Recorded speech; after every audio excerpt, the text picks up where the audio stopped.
as ons bietjie praat oor die groot hoer wat op die baie waters sit, waarvan Openbaring 17 praat. Onthou, die realiteit, ons is in die einde van die dae, op die last days, so ons realiteit, dit wat ons sien op die nuus in die wêreld, moet ooreenstem met die skrif, as jy jou skrif reg geïnterpreteer het.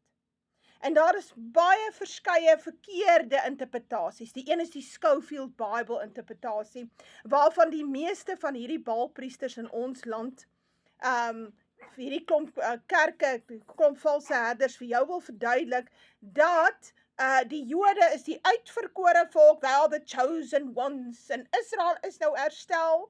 God het hulle nou bymekaar gebring in 1948, nou dis alles leuns. Want die realiteit wys nie vir ons dieselfde nie. Die skryf sê, wanneer Israel bymekaar gebring word, sal hulle 'n baken wees van geregtigheid.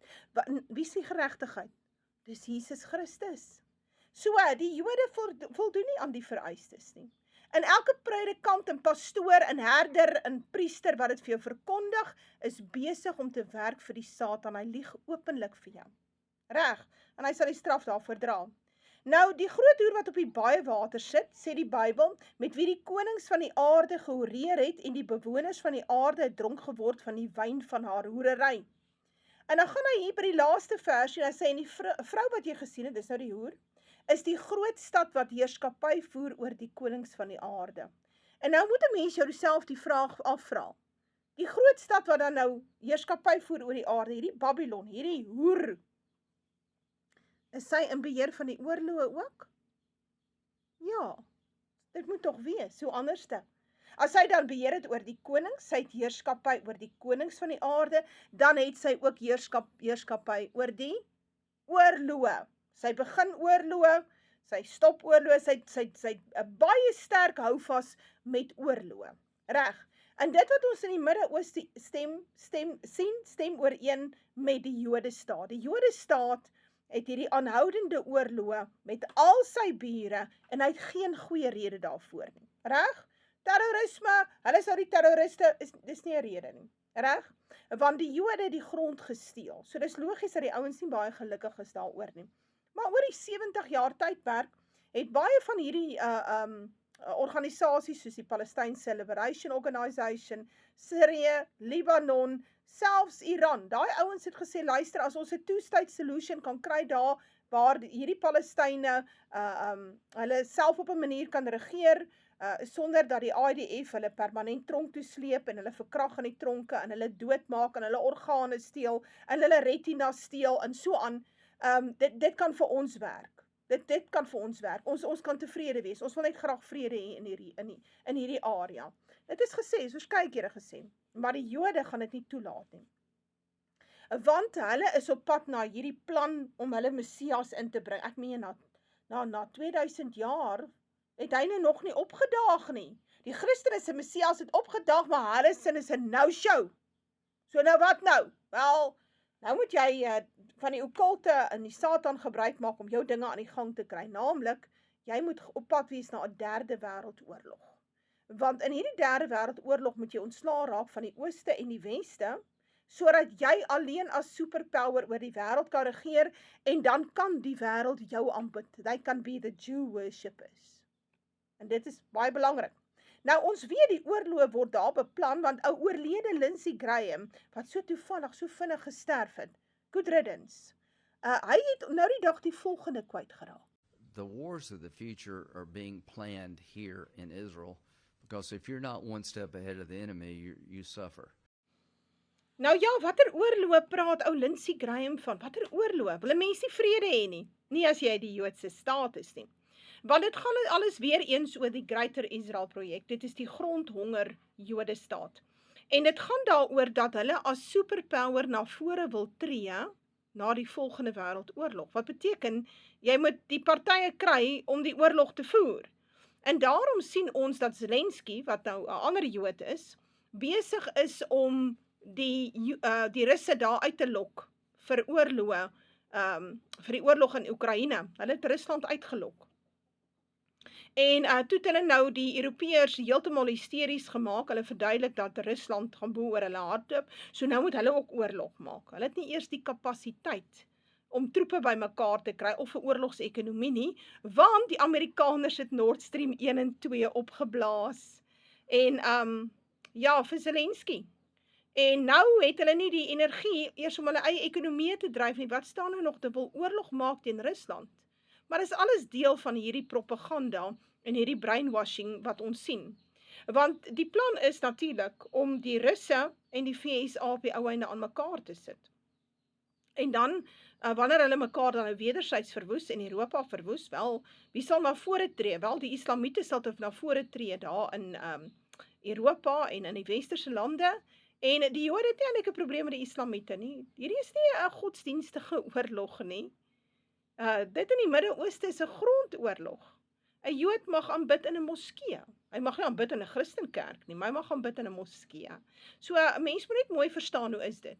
So die oorlog word beplan, sê Lindsay, hy's reg daar in die Midde-Ooste. Dit gaan oor die Greater Israel Plan, want ons weet mos dat die Jode se Messias is 'n no-show, hy het dan nog nie opgedaag nie.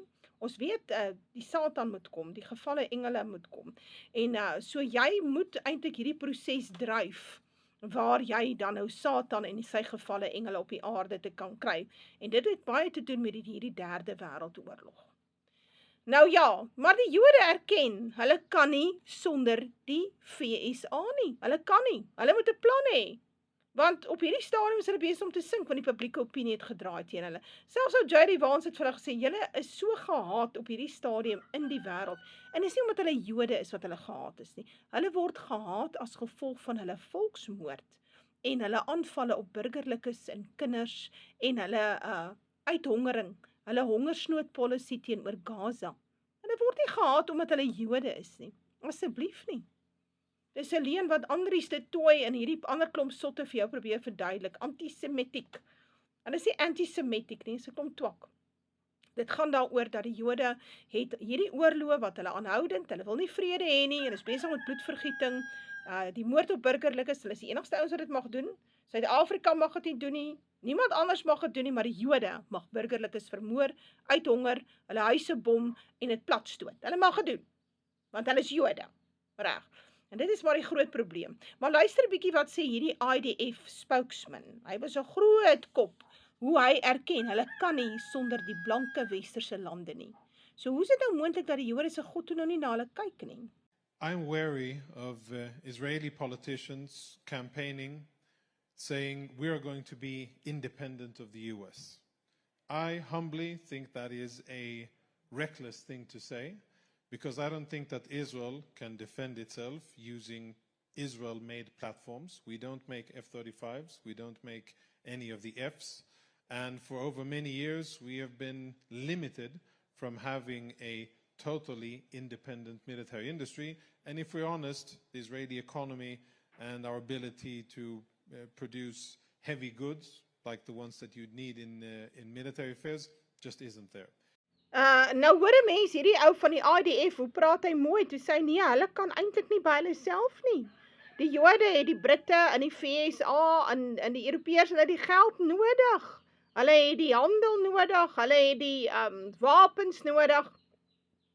Anders kan hulle nie oorleef nie, hulle kan nie al hierdie oorloë aan die gang hou nie.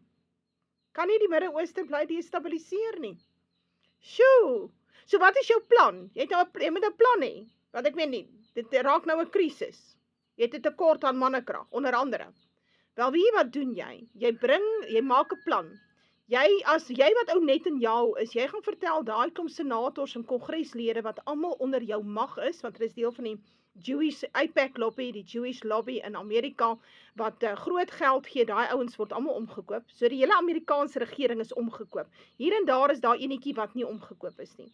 Nou jy gaan vertel vir hulle, ons moet nou 'n nuwe wet na vore bring, wat die Amerikaanse weermag en die VSA, die Amerikaanse weermag en die IDF, die Jode weermag, gaan ons nou saam, ons moet hom nou verenig. Verstaan? Dat dit nou een weermag is. So dis twee lande, met twee verskillende belange, twee verskillende regerings, waar die een regerings absoluut genocidal is, die ander een het 'n ander tipe demokrasie, waar die bevolking is eintlik teen volksmoord, behalwe as hulle vreeslik gebreinspoel is en nie weet wat aangaan nie.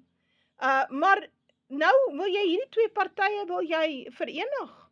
Want dit is makliker om dan nou geld uit die Amerikaanse belastingbetaler te kry. Want die Amerikaanse belastingbetaler gaan nie agterkom hoeveel geld gaan van die Pentagon af na die Joodse staat toe nie. Maar nou wonder ek by myself, jy weet die Jode se beleid is war by deception, menende ons maak oorlog deur middel van leuns en bedrog. Jesus het gesê dit is so, dit staan net so in Johannes 8, hy sê dit is wat julle doen. Julle vader was 'n leienaar van die begin af. Maar die Amerikaanse weermag sê semper fi. Mooi, né? So, we serve so that others can live. Jy weet, daar's hulle mooi maniere waarop hulle dinge doen. Die idee is dat die Amerikaanse weermag daar so eintlik veronderstel is om die VSA te beskerm, maar nou ja, ons weet die Amerikaanse weermag is deesdae daar om die military industrial kompleks aan die gang te hou. Maar luister mooi hoe Bibi Netanyahu hierdie plan, hierdie skelm Joodse plan van wat aan die gang kom, waar jy sal sien hoe die VSA weermag en die Jode weermag, hulle gaan nou verenig, want die Jode het soveel om te bied. Ja, wat? Moord, verkrachting, bloedvergieting, hulle het so baie om te bied. The proposal to have a merging of some sort between our Pentagon and your military? Yeah, I'm calling it from aid to partnerships. We co-invest in equal measures in the new technologies that are needed to give our military and your military the advantage. Working in American intelligence, what Israel was giving the United States was worth, he said, 5 CIAs. I'm not trying to be mathematically exact, but Israel's contributions to America's defense are important. Our technology is incredible. And since yours is incredible too, and you're the great beacon of liberty and free markets, I think the meshing of our two great countries of talent would strengthen America's position, competitive position, both in the economic marketplace and in the military battlefield in many important ways. So that's the idea.